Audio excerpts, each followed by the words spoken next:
आज हम लोग क्षेत्रमिति के वैसे क्वेश्चन को देखेंगे जो अधिकांश बच्चों को दिक्कत करता है, समझ में नहीं आता कि इस प्रश्न को कैसे बनाएं। कुछ टीचर इस चीज़ को समझा पाते हैं और कुछ सिर्फ कॉपी पर बना दिया जाता है या बोर्ड पर बना दिया जाता है और बच्चों को समझ में आए या ना आए, टीचर का बनाना काम है, वो बना देते हैं। बच्चा उस चीज़ को कैसे समझे वो बच्चा पर डिपेंड करता है। बच्चा को ये समझना चाहिए कि हम एक अच्छे टीचर का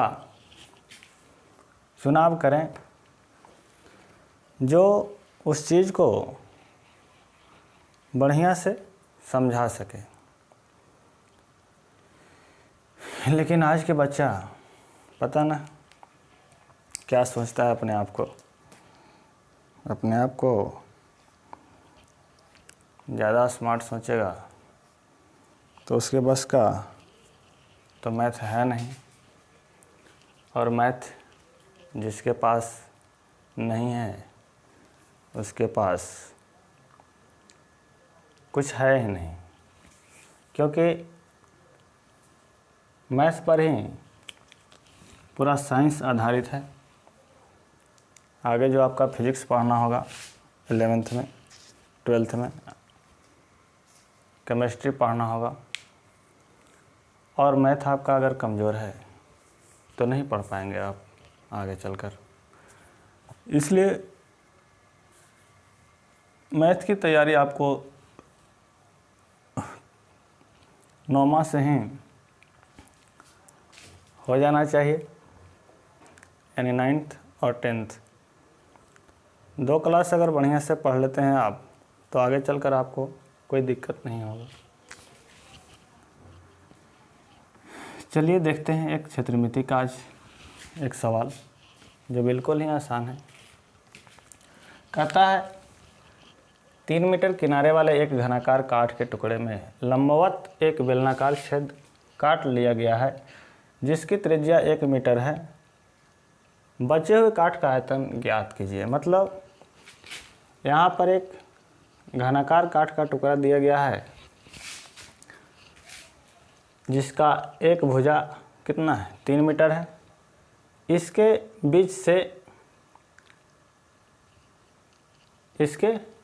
बीच से एक बेलनाकार छेद कर दिया गया है जिसकी त्रिज्या 1 मीटर है। तो बताता है कि बचे हुए काठ का आयतन ज्ञात कीजिए। हमसे शेष आयतन पूछ रहा है। इसका मतलब है कि टोटल जो घनाभाकार काठ का टुकड़ा है उसका आयतन निकाल लें, और ये जो छेद किया गया है बेलनाकार उसमें से अगर घटा लिया जाए तो शेष जो बचेगा वह शेष काठ का यानी बचे हुए काठ का आयतन कहलाएगा। बनाएंगे इसको कैसे देखते हैं। सबसे पहले हम लोग घन का आयतन निकाल लेंगे, यानी घनाकार काठ के टुकड़े का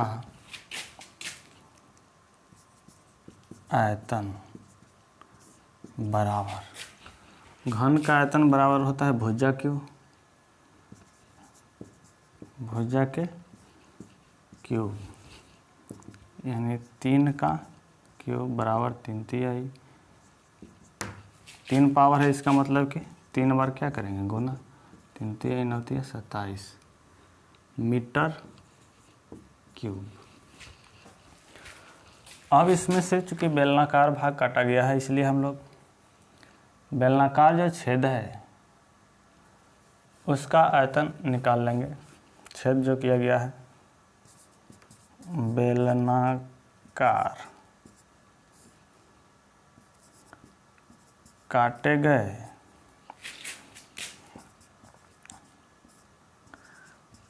छेद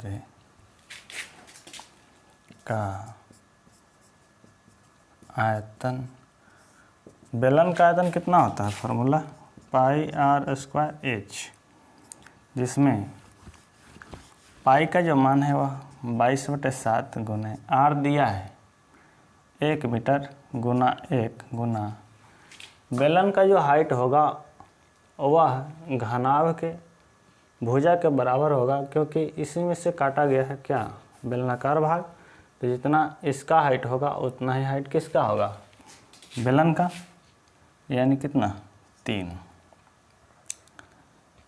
यानी इसका जो आयतन आ जाएगा 22 दिया 66 और बट्टे में कितना 7 मीटर क्यूब।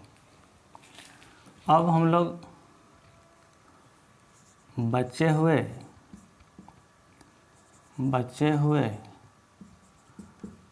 काठ का आयतन बराबर, बचे हुए काठ का आयतन बराबर निकाल लेंगे। तो घन का आयतन में से हम लोग हटा लेंगे किसका, बेलनाकार छेद का आयतन। तो 27 माइनस 66 बट्टे कितना 7 मीटर क्यूब, एलसीएम लेंगे यहाँ से। तो 27 में 7 से गुना करेंगे, एलसीएम कितना होगा 7 7 9 80 से 18 का पर 9 माइनस कितना 66 मीटर क्यूब। इसमें से घटाएंगे तो 9 में से 6 गया कितना, 9 में से 6 गया कितना 3, 8 में से 6 गया कितना 2, 27 बटे कितना 7। इसको हम लोग अगर पूर्णांक में लिख दें, इसको अगर हम लोग पूर्णांक में लिख दें तो आ जाएगा कितना, इसको 7 से 1 मरतबे 7 5 7 7 49 9 4 7 मीटर क्यूब आंसर।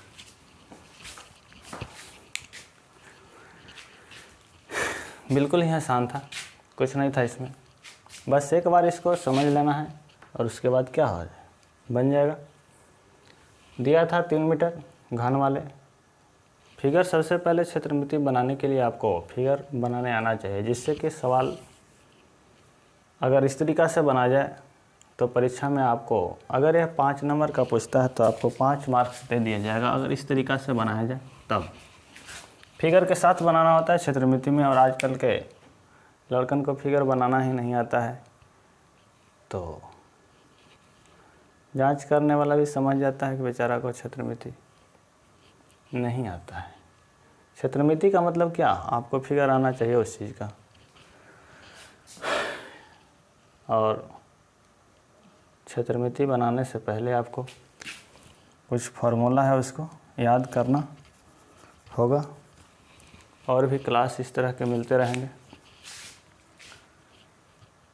बशर्ते आप लोग चैनल को सब्सक्राइब करके और ज़्यादा से ज़्यादा शेयर करते रहें।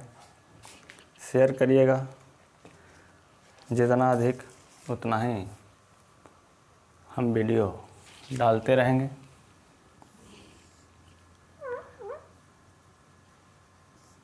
बाकी क्लास आगे फिर मिलेंगे अगले दिन।